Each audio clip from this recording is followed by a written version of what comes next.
En dos líneas voy a resumir todo lo que vimos hasta ahora de Efesios. Primer capítulo, capítulo 1 en adelante, el Señor presentó las bendiciones. Nos faltó bendis.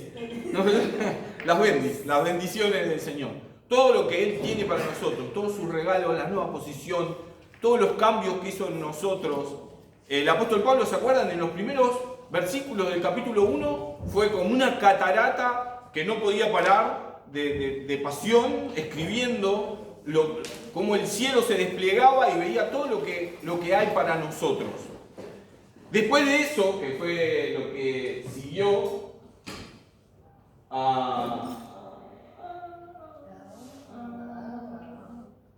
¿qué hizo Pablo? Capítulo 1, versículo 16 en adelante, que fue lo que vimos el domingo pasado. Después de presentarles en la carta todas las bendiciones, ¿qué expresó por ellos y contó que hacía habitualmente? ¿Orar sobre el otro? Oraba siempre por ellos, ¿no? Y vimos las peticiones. De alguna manera... Gracias, paz. Daba gracias, ya era un montón, pero bueno. Además de dar gracias... Había que poner en práctica. Sí, había yo. que hacer la tarea. Yo esta semana practiqué, a veces me salió, a veces voy a reconocer, me costó, pero tratamos. El punto que quiero que veamos es que toda la carta, inspirada por el Espíritu Santo, porque siempre pensemos esto, estas cartas, si bien las escribió el apóstol Pablo, eran inspiradas por el Espíritu Santo de Dios, y si bien estaban dedicadas especialmente a la iglesia de Éfeso, también la palabra, por ser palabra de Dios, trasciende los tiempos, las culturas, y también está dedicada a nosotros. Así que el apóstol Pablo nos muestra a nosotros esas bendiciones y nos muestra la manera de orar. En su oración, el apóstol Pablo, además de dar gracias, como decíamos recién, por los hermanos, oraba para que de alguna manera los hermanos puedan tener el conocimiento, la sabiduría de todas estas bendiciones que teníamos, poder verlas claramente y que esas bendiciones, que algunas aún no hemos gozado, no hemos disfrutado, ¿no? Igual si yo les preguntaría quién quisiera disfrutarla a partir de hoy, algunas, ¿no? Algunas ya las podemos disfrutar a partir de hoy. Otras, no. Y si yo les dijera, ¿quieren a partir de hoy empezar a disfrutar todas completas? ¿No? Final, todo. Seguramente la mayoría me dirían, no, todavía no. No hay tanto apuro. No hay tanta apuro. Podemos dejarlo para más adelante. De hecho, ayer hablé con un hombre mayor de edad y me decía esto. Que uno, siempre a uno le hablan de que es muy lindo el más allá, pero uno quiere seguir básicamente acá, ¿no? El punto es que él ora para que ellos puedan entender, puedan ver todas estas bendiciones, para que sepan y para que entiendan y se alimenten de la esperanza que les espera y para que entiendan el poder que en este tiempo los sostiene. ¿Se acuerdan que era un poder que él no le alcanzaban las palabras para describirlo? ¿Se acuerdan que dijo la supereminente grandeza de su poder? ¿Se acuerdan? Así que lo que tenemos es a un Pablo que presenta las bendiciones, ora por ellos y de alguna manera nos enseña a nosotros las bendiciones y nos enseña la manera de orar los unos por los otros. ¿Qué es lo que sigue hoy? Lo que sigue hoy, capítulo 2, vamos a ver. Esta letra de la mujer es un poco más chica, ¿se llega a ver? ¿Sí? La próxima háganme acordar que los corro un poco más para acá si están más cerca mío, porque es como que toman distancia rara de mí. Como que si no me quisieran. No, pues yo no puedo, si pongo la cámara me voy a tomar acá. Bueno, capítulo 2, no me conviene. 50 metros. Sí, capítulo 2, versículo 1. ¿Qué vamos a ver en estos versículos que siguen? La historia del creyente, de los creyentes de Éfeso, pero también de nosotros como creyentes hoy. Es la historia de un creyente, básicamente, de los efesios y la nuestra también. Es la historia pasada, la historia presente y la historia futura de lo que significa nuestra vida, ¿no? Entonces, vamos a leer de a poquito. Capítulo 2, vamos a leer del versículo 1 al 3. Dice, y él os dio vida a vosotros cuando estabais muertos en vuestros delitos y pecados, en los cuales anduvisteis en otro tiempo, siguiendo la corriente de este mundo, conforme al príncipe de la potestad del aire, al espíritu que ahora opera en los hijos de desobediencia, entre los cuales también todos nosotros, vivimos en otro tiempo en los deseos de nuestra carne, haciendo la voluntad de la carne y los pensamientos, y éramos por naturaleza hijos de ira, lo mismo que los demás. Hasta ahí. Si hay algo que quiero destacar de estos primeros versículos, son 4 verbos que los tienen anotados ahí. No sé si los alcanzan a ver. Estabais, anduvisteis, vivimos y éramos. ¿En qué tiempo les parece que están escritos esos verbos? Pasado. Así que de alguna manera el apóstol Pablo en estos versículos está diciendo, esto eran ustedes antes. La carta iba dirigida a los efesios. Y los efesios, ¿se acuerdan cómo vivían antes? ¿Se acuerdan cómo era su ciudad, el contexto social, el contexto religioso? ¿De dónde habían salido? Las campañas del apóstol Pablo en la calle, todos elementos de brujería quemados en una plaza, ¿no? Muchos que se convertían iban y arrojaban libros mágicos, estatuillas de la diosa Diana, se convertían al Señor, salían del ocultismo, del espiritismo, la prostitución, la delincuencia y después eran miembros de la iglesia de Éfeso, de Paródico, si no, de Éfeso, de la iglesia de Éfeso. Así que todos los miembros, o muchos de los miembros, habían salido de la peor oscuridad, ¿no? Y entonces el apóstol Pablo le dice, ustedes antes estaban ahí, antes vivían ahí, antes andaban ahí, antes eran eso. Ahora después va a demostrar que ya no. Yo les dije hace un ratito que esta carta era dirigida a la iglesia de Éfeso, pero también a nosotros. Así que de alguna manera el apóstol Pablo también nos habla a nosotros y trata de marcar una clara diferencia entre lo que éramos y lo que somos. Bueno, ahí están las claras que el único que cambia vida es el Señor. El único que cambia la vida es el Señor. El punto es que vamos a ver ahora, punto por punto, lo que dice el apóstol Pablo. Primer versículo dice, y Él os dio vida a vosotros. ¿Sí? ¿A quién se estaba dirigiendo? A la iglesia de Éfeso, que eran mayormente gentiles. Había algún judío, pero eran mayormente gentiles. Cuando estaban muertos en vuestros delitos y pecados. Algunos dicen que Pablo hace esta distinción con estas dos palabras porque la iglesia era mayormente gentil, pero había algunos elementos o algunos miembros de trasfondo judío.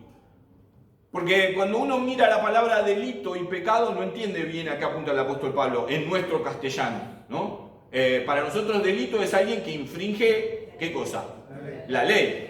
¿No? Pero para nosotros es la ley de tránsito, la ley penal, la ley comercial, en nuestro contexto cultural 2025. Para ellos era un poquito diferente. La palabra indicaba algo, otra figura mostraba. El delito era alguien que, teniendo un camino trazado, conociéndolo, deliberadamente estaba dispuesto a salirse del camino y tomar atajos. ¿Sí? Entonces algunos creen que esta palabra estaba dirigida al contexto judío de la iglesia. ¿Por qué? Porque en la iglesia, los judíos que estaban ahí, que venían de trasfondo judío, ¿qué tenían que no tenían los gentiles? La ley. La ley. Y deliberadamente, conociendo la ley, la desobedecían permanentemente. La otra palabra que usa es pecados. Y la palabra griega es amartilla, que quiere decir errar el blanco. ¿Sí? Y dicen que esta palabra tiene un trasfondo que tiene que ver más que con un acto en particular, con una condición general. Nosotros sabemos, como hemos leído en la Biblia muchas veces, que nosotros somos pecadores por naturaleza. Está en nosotros, en nuestra condición. Como seres humanos pertenecientes a una raza caída desde Adán, todos tenemos la tendencia al pecado. Me quedan mirando como diciendo, yo no, pero sí. Tenemos. Sí, ¿no? Tenemos. Ah, bueno. No, porque me estaban mirando como diciendo, vos sos así, Como Quique. diciendo qué pecador que sos. Claro, me miraban como acusándome, me dio miedo.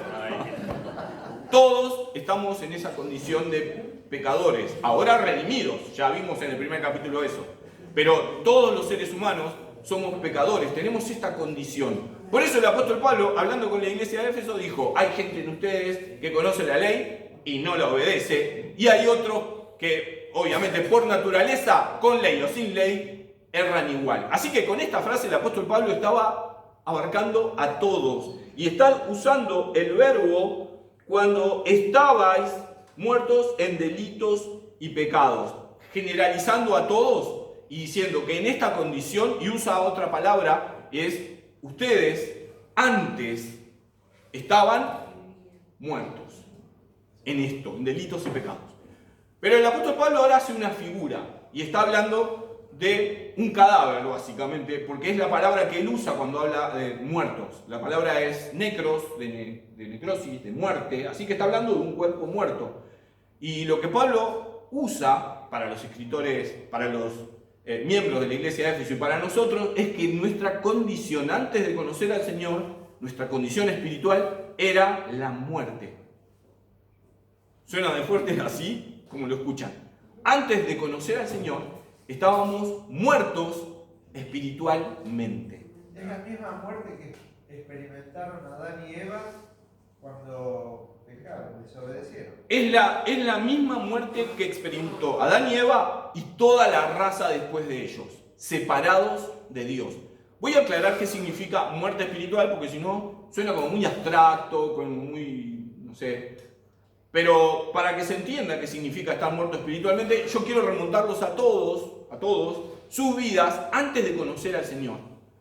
Y antes de conocer al Señor, primero, ni entendíamos ni conocíamos a Dios. Había una vieja canción que solían cantar en las campañas de Anacondia, un cantante que está desaparecido, debe tener como 95 años, la canción decía, tan lejos estaba de la verdad, decía la canción.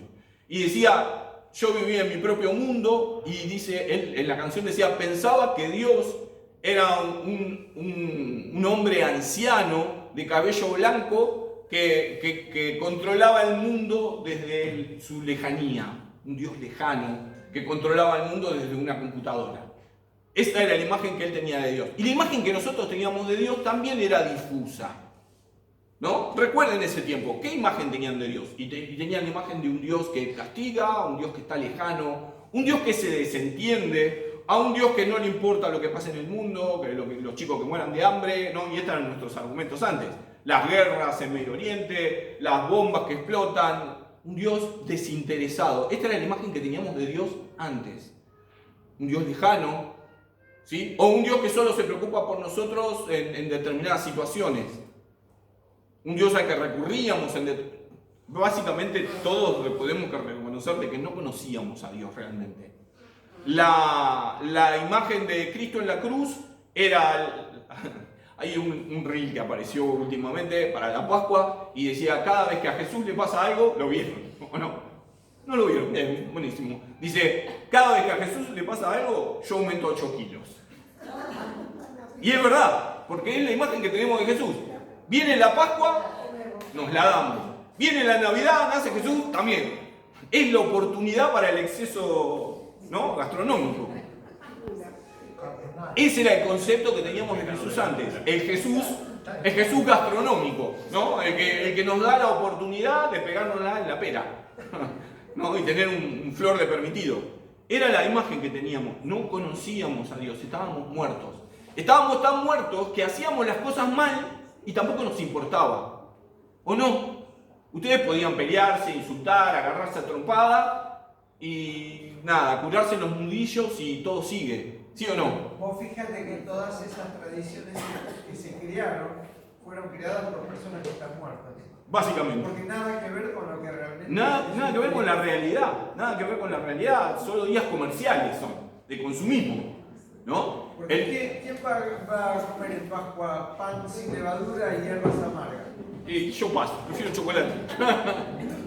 El punto El punto es que, inclusive frente al pecado, estábamos inmunizados, lo practicábamos y ni nos dábamos cuenta. Nos parecía que estaba bien. Si engañábamos a alguien y nos salía bien, hasta nos sentíamos vivos, Nos felicitábamos. ¿no? A nosotros mismos. Y capaz que hasta se lo contábamos a algunos diciendo, mirá la que me mandé. ¿O no? La hazaña. Acá Eduardo, que vendía seguros, ¿no? Me autorrobo la rueda, denuncio que me robaron la rueda. Genio el hombre. Se consiguió 4 ruedas denunciando un falso robo. Un campeón. ¿Cómo me sentí? Un éxito. Conseguí 4 ruedas que salen una fortuna por nada. Y hasta me autojustifico. Y con lo que le pago al seguro, ¿o no, Eduardo? Con lo que le pago al seguro, olvídate. Algún día me tienen que dar algo. Mucha gente dice. Muchísima. Y hace eso. Y hacen, lo hacen. Estamos No muertos. digan nada. Muertos frente al pecado significa eso, inmune, todo nos da igual, todo nos parece lo mismo, pero la Biblia y el apóstol Pablo afirma que nosotros estábamos, para usar el verbo de la Reina Valera 60, estabais, ¿no? O para usar un verbo más amigable con nosotros estábamos ahí. El apóstol Pablo traza la diferencia en nuestra historia cristiana, nosotros éramos eso. Les voy a contar algo para que entiendan la situación más claramente. Yo tengo una Surán 2009. La verdad es que si yo no estuviera acá hablando con ustedes y yo estuviera hoy domingo levantándome y viendo la carrera de Colapinto, ¿me entienden lo que estoy diciendo? No fuera cristiano, a mí lo que me convendría es hablar con un compañero de trabajo que tiene muchos amigos en Ciudad Oculta y que habla con sus amigos, se encarga de agarrar mi camioneta, llevársela, prenderle fuego por ahí, cobrarle el seguro a Eduardo, no lo tengo con Eduardo, cobrar el seguro y ir y comprarme un auto nuevo, porque la verdad es que mi auto 2009 se está transformando en una pesadilla. Ayer, tuvimos un inconveniente, no es el tema, pero me entienden lo que quiero decir. Pero yo estaba en eso, en esa época no tenía auto, pero lo hubiera hecho. Pero yo estaba en esa condición antes. El apóstol Pablo dice que eso es pasado. Agrega otra frase y dice, versículo 2, en las cuales, y usa el otro verbo que aparece ahí, anduvisteis. De nuevo el verbo es pasado. En otro tiempo, dice, ¿no? Trazando bien la diferencia, en otro tiempo, siguiendo la corriente de este mundo, conforme al príncipe de la potestad del aire, el espíritu que ahora opera en los hijos de desobediencia. Tremendo. Ustedes andaban cuando eran inconversos en esa vida. Y le está hablando, ¿se acuerdan? A los de Éfeso, que era una ciudad muy metida en el ocultismo, el espiritismo. ¿No? Por eso habla en algunos términos que para ellos eran muy familiares. El espíritu, como dice, de la potestad del aire.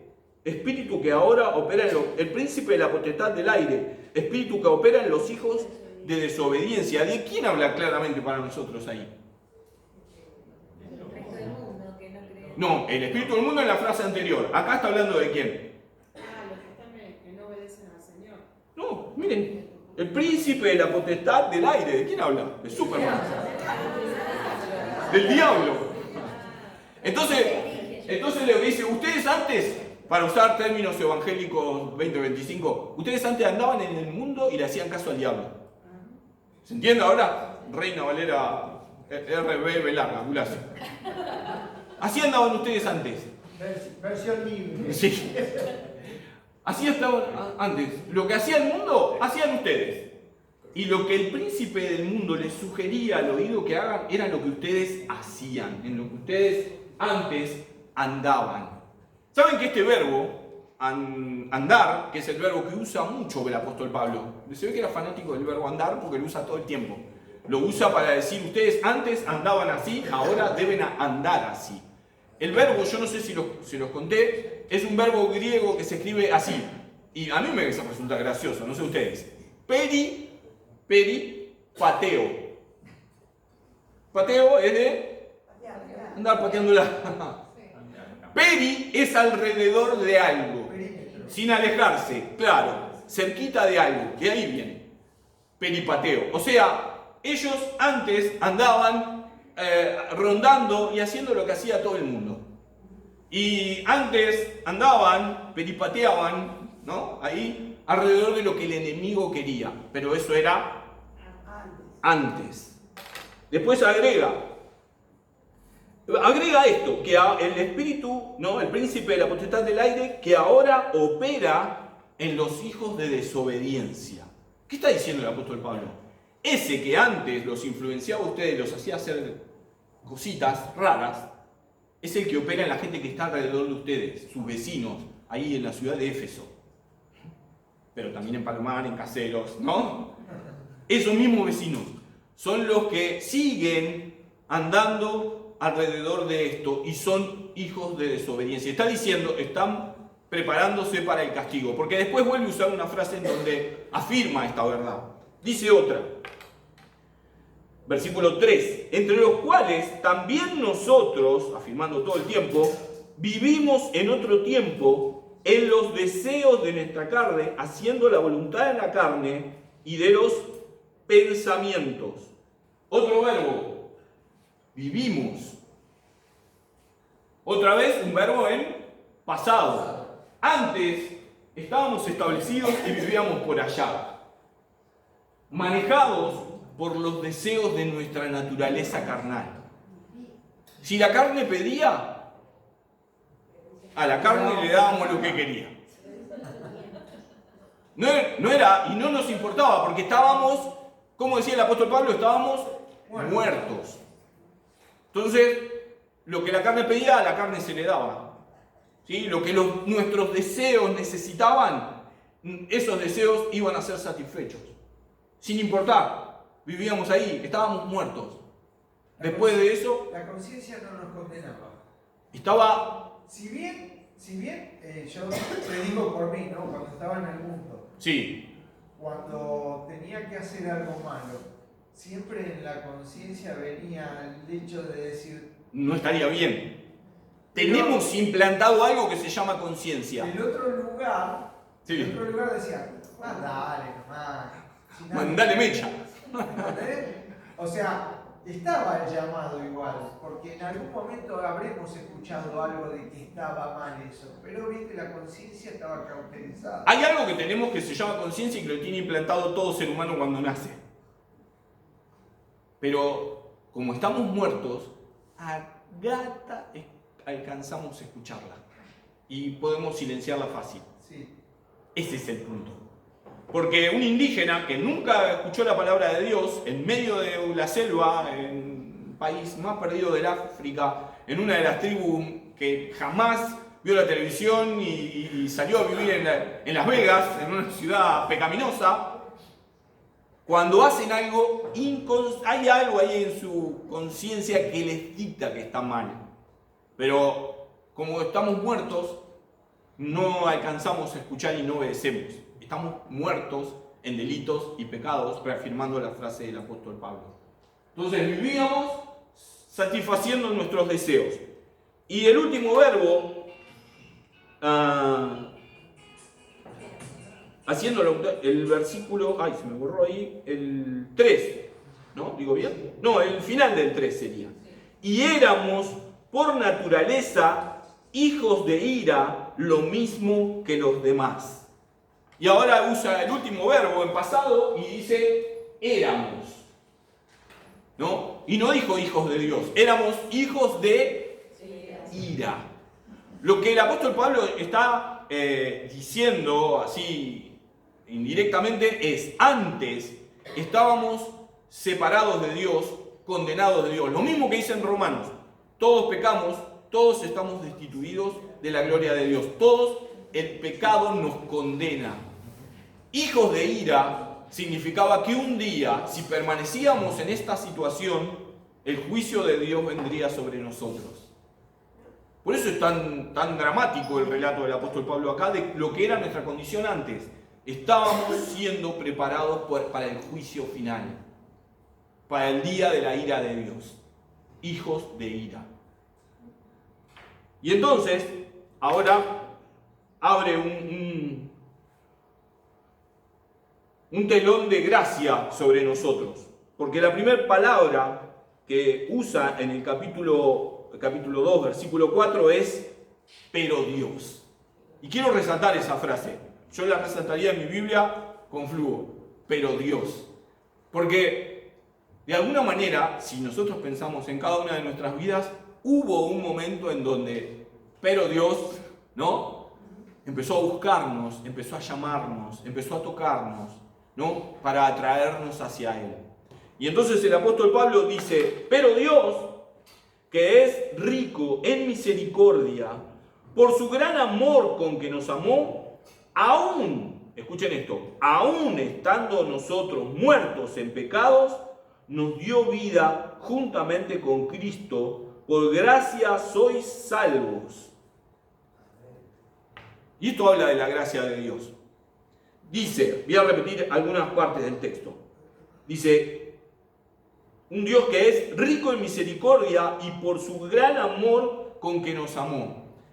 Esta primera parte del versículo está indicando que no había nada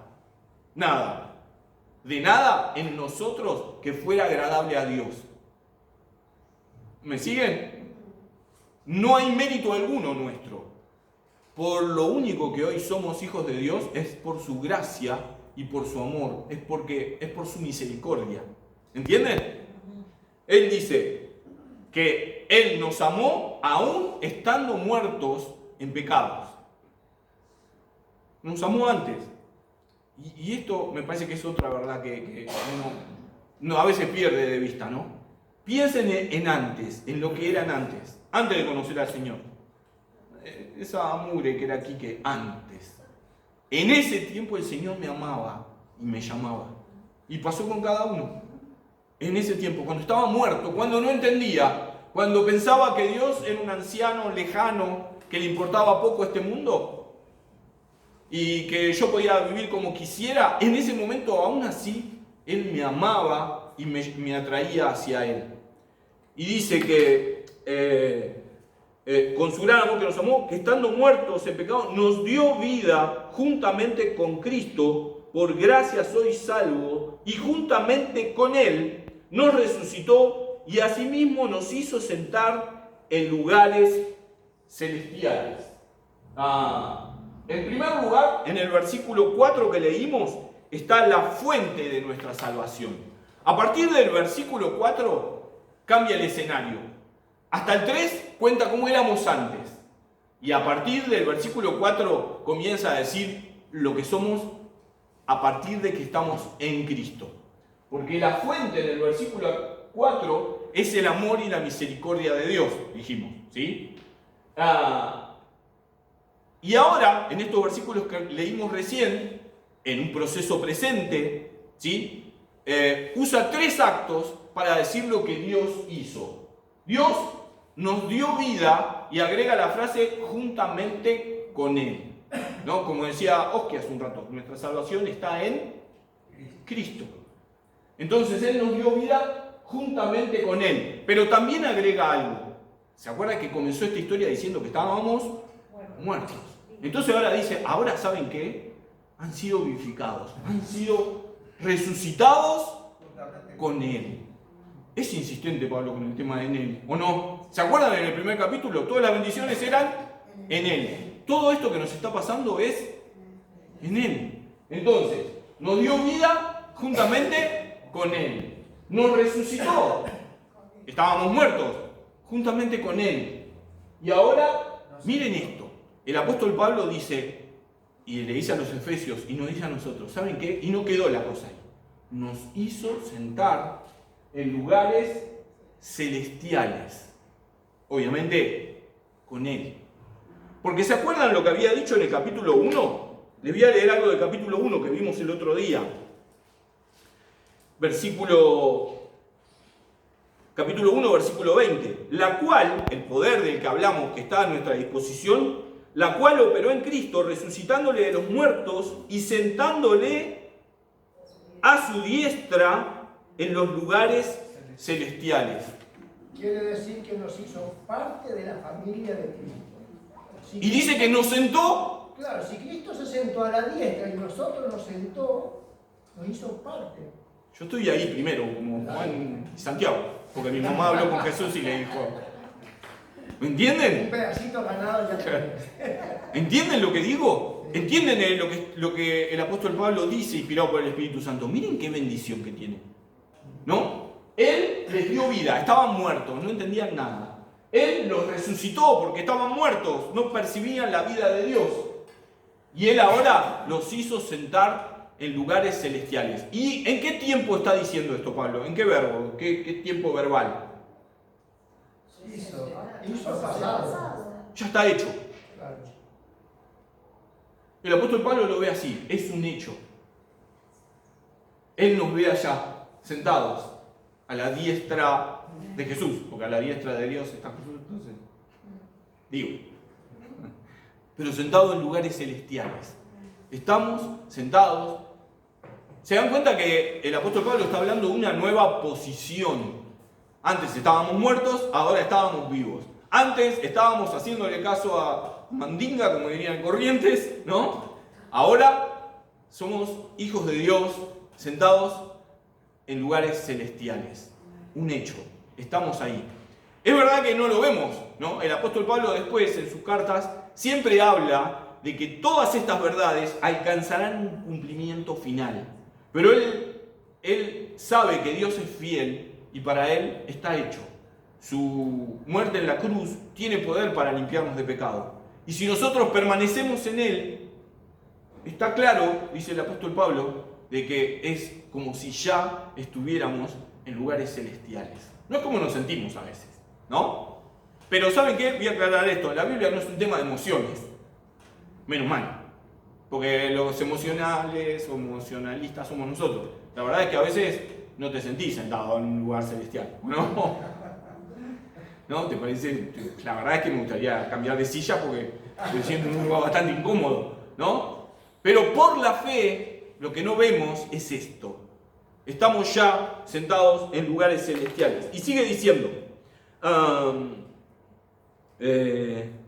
versículo 7. Ahora da el para qué de todo esto, ¿no? Porque todos nos ponemos recontentos y decimos buenísimo. Todos somos salvos, estábamos muertos, ahora vivimos, estamos sentados en lugares celestiales, brindemos, ya está. Pero ahora dice para qué, versículo 7, para mostrar, y dice dos cosas, dos resultados, para mostrar en los siglos venideros las abundantes riquezas de su gracia en su bondad para con nosotros en Cristo Jesús. La primera cosa que dice que Dios hizo todo para esto, porque nosotros cuando estemos en gloria vamos a ser como algo así, como monumentos a la gracia de Dios. ¿Qué quiero decir con esto? Imagínense cuando veamos a algunos hermanos ahí. Mirá, este subió, que yo pensé que... Se quedaba. ¿O no? Y fulano que pensábamos que iba a estar, no está. Y empezás a preguntar, ¿y qué pasó? No, bueno, ese no permaneció en él y bueno. Llegó a la coche y se volvió. Fue tachado de la lista. Quedó afuera. Pero vamos a hacer cada uno de nosotros monumentos a la gracia de Dios. Cuando nos veamos ahí, unos a otros vamos a decir, si estamos acá, ahí la soberbia y el me la creo no va a existir. Y ahí nos vamos a mirar a la cara y vamos a decir, ¿qué salame? ¿Qué? Nos peleamos por tantas cosas. ¿O no? Nos creímos tantas cosas y hoy mira, estamos acá. La verdad que si estamos acá, ¿o no? Había un hermano, me acuerdo hace muchos años, yo era chico, que decía, yo quiero entrar al cielo. Dice, aunque la puerta me cierre acá. Decía, entré. Como ese que dice que entró con la colita quemada por las obras, dice que se quemaron todas, entró echando humo. Exacto. Así que vamos a hacer monumentos a la gracia de Dios. Ahora, yo sé que esto es futuro y nos parece gracioso, pero no deberíamos empezar a vivirlo acá. Entender de que todo, absolutamente todo lo que tenemos, todo lo que somos, se lo debemos a Él. No hay nada en nosotros que valga la pena. Estábamos muertos. Y si hoy estamos vivos, no es porque seamos vivos, sino porque Él nos vivificó. ¿Amén? Agrega algo más. ¿Vamos bien con el tiempo? 43. Vamos muy bien. Versículo 8. Y acá sigue el argumento, yo en parte me adelanté, para que, digo, si entraste no te la creas, agrega el versículo 8, porque por gracia sois salvos por medio de la fe, y esto no de vosotros, pues es, la palabra don es regalo. ¿Entienden? O sea, volviendo al argumento anterior, si vas al cielo es un regalo de Dios, no es por lo que hiciste. Hace algunos años, Creo que don es como una gracia no merecida. sí, bueno, sí, el que se define más así es la palabra gracia. Acá en esta versión dice, Dios los salvó por su gracia cuando creyeron. Ustedes no tienen ningún mérito en eso, es un regalo de Dios. Ahí está. Claro, no merecido. No merecido, no lo merecíamos. El punto es, no es por obras, dice después, para que nadie se la crea, diríamos nosotros, en una versión popular, nadie se gloríe, es eso, nadie diga, bueno, yo entré acá porque, a ver, no faltaba un domingo, ¿me entendés? Iba a la cena, participaba del pan, participaba del vino, ayudaba a la abuelita cruzada la calle, ¿no? Y el ciego hasta la parada de colectivo sin que se lo lleve puesto ningún auto, digo, ya está, me lo merezco. Las clases que di... La clase, olvídate, quiero un pullman, el aire acondicionado me da así, olvídate. Pero no es por obras, no es por obras, para que nadie se gloríe. Es un regalo de Dios. Algunos, usando esto, en aquella época, lo llevaron por otro lado. Y dijeron, bueno, si es un regalo de Dios y no es por obras, Listo, no hago nada. no hago nada. Y después otros decían, y bueno, si la gracia de Dios se hace más grande y más manifiesta y más importante con mi pecado, pequemos entonces para que la gracia de Dios sea más grande, ¿no? Y la entrada al cielo sea más importante. Y los que quieren inventar doctrina lo hacen. Y entonces lo llevaron para otro lado. Pero Pablo nunca dejaba de lado las recomendaciones. Por eso agrega inmediatamente después de esto, para que no se vayan de tema, dice, no es por obras para que nadie se gloríe. Y agrega este texto que es con el que vamos a terminar hoy, porque somos hechura suya, creados en Cristo Jesús para buenas obras, las cuales Dios preparó de antemano para que, vuelvo a usar el verbo andar, fanático del verbo andar, para que anduviésemos en ellas. Entonces el apóstol Pablo está diciendo, no van a ser salvos por obras. La salvación es un regalo de Dios. Él lo ganó en la cruz. Ustedes solo deben aceptarlo por fe, arrepentirse, aceptarlo por fe y entregar sus vidas a Jesús. Listo, son salvos. No hicieron nada. Esto iba a decir antes y no lo dije, quiero agregarlo. Tampoco es que a uno a la salvación le agrega puntajes. ¿Qué quiero decir con esto? Un scoring. Claro, pero es como en la licencia de conducir. Si te la, no, en algunos países es así. Si te mandás una, te restan puntos en la licencia o te sumo puntos y bueno, no funciona así la salvación. La salvación es de principio a fin hecha por Jesús. Nuestra salvación de principio a fin es en Cristo. No hay confesión, obras, que prenda velas, que ayude a cruzar a la abuela, que ayude al ciego, que sirva en la iglesia, que atienda a los chicos en la hora feliz, que... Con esto no estoy diciendo no hagan nada, con esto estoy diciendo, todo eso no te suma ni un punto en la salvación. Oh, qué feo lo que está diciendo. No te suma nada, porque la salvación ya la ganó Cristo en la cruz. Si canto bien en el coro, Menos. se desafina. Tampoco. No influye en el score, en tu puntaje de salvación. 100 de 100 ganado por Cristo. Entras al cielo, punto. Lo ganó Él. No hay nada que puedas hacer. Les voy a contar la vida de un hombre que entró al cielo y dijo, y yo entré acá. Va a ser uno que yo quiero conocer cuando suba, que es el ladrón en la cruz. No tuvo tiempo ni de bautizarse el tipo. No tuvo tiempo ni de darle una moneda a una viuda pobre tirada en la calle. No tuvo tiempo de bendecir a la iglesia, de orar junto a los apóstoles. Nada. Para mí quiero contar una cosa. Para mí ahí está lo más valioso. ¿Qué hizo el ladrón antes de entrar al cielo? Lo único que se puede hacer para entrar al cielo. Muchas veces la soberbia y muchas cosas que nos pasan en la cabeza al ser humano no nos dejan arrepentirnos y ir a buscar a Jesús Y eso es lo que más vale para Dios.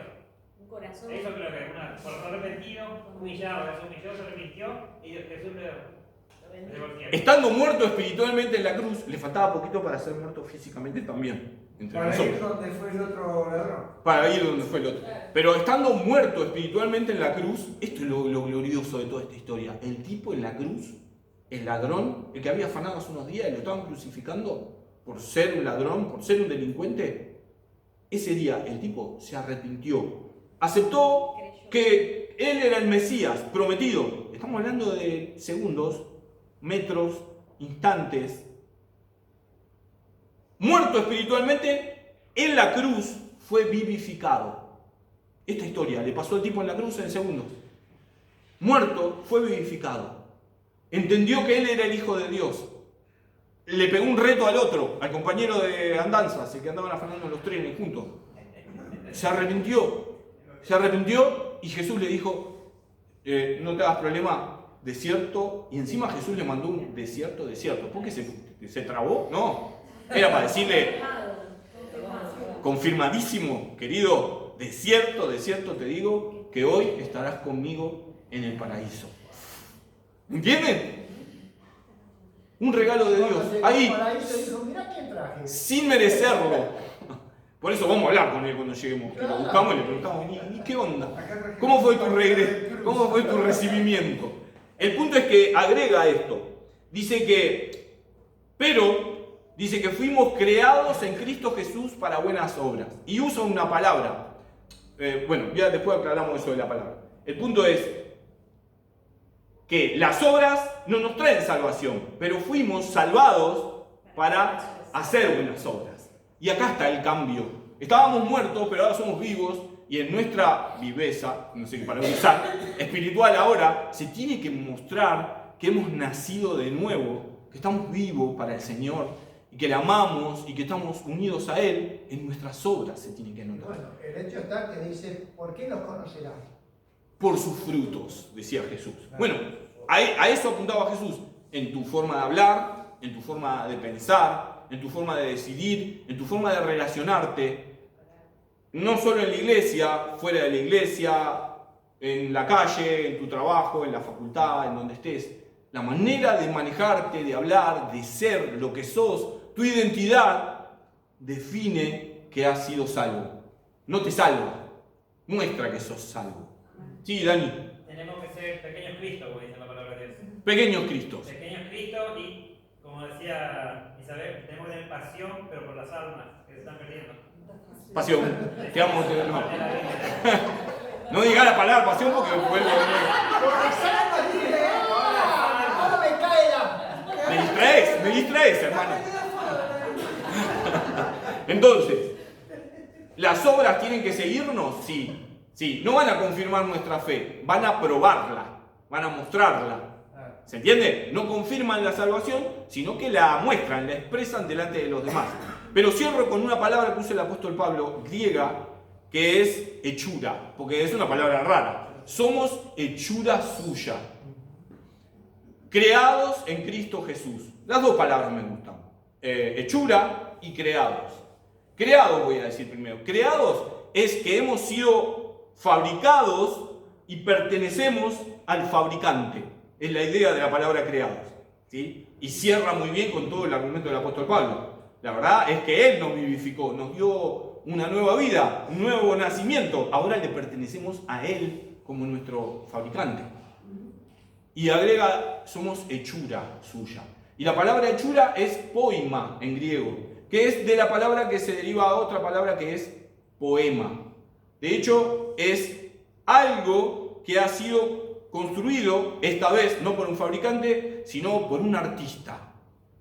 Por eso la palabra poima después se derivó la palabra poema. Así que termina Pablo cerrando esto diciendo, nosotros somos el gran poema de Dios. Cada una de nuestras vidas, lo que Él hizo en la cruz, estando muertos, siendo vivificados, Dios ha hecho que cada una de nuestras vidas hayan sido hechas por un artista divino y sean un poema dedicado a su gloria. ¿Amén? ¿Estamos viviendo a la altura de esto? ¿No? Si tuviera a la hermana le diría, no es una pregunta que no me tienen que contestar, es solo para Pero pensar. vamos camino a eso. Claro, pensar para nosotros, pensar que mi vida cada mañana cuando me levanto tiene que ser un gran poema épico de Dios. Amén. Señor, te damos gracias en esta mañana por estar juntos una vez más. Gracias por poder leer y compartir juntos tu palabra, Señor. Gracias porque nos amás de una manera escandalosa, Señor, que no merecemos. Señor, estábamos muertos, alejados de vos, dándote la espalda, sin comprenderte, nos buscaste, nos llamaste, enviaste a tu Espíritu Santo que traiga convicción a nuestros corazones y nos trajiste hasta ti. Nos perdonaste, nos limpiaste, nos declaraste hijos, nos abrazaste y ahora nos consideras tu poema, Señor. Y querés que cada una de las cosas que hagamos, pensemos, hagamos en la vida, sean para bendecir, que sean un monumento a tu gloria, a tu gracia, a tu misericordia. Gracias, Señor, por esta salvación tan grande, Señor. Que cada cosa que leamos en la Biblia nos recuerde tu obra, lo que hiciste en la cruz, tu amor por nosotros y lo que ahora demandás de nosotros.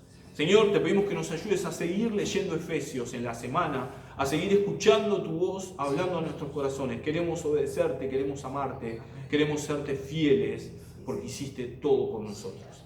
Te pedimos también, Señor, por la reunión de la que vamos a participar juntos, Señor, que podamos juntos como iglesia alabarte, adorarte, glorificarte, gozar en tu presencia y también escuchar tu palabra. Prepara nuestros corazones para escucharte y obedecerte, cambiar aquello que haya que cambiar, animar, Señor, si estamos desanimados. Señor, ponemos nuestras vidas en tus manos. Te damos gracias en el nombre de Jesús.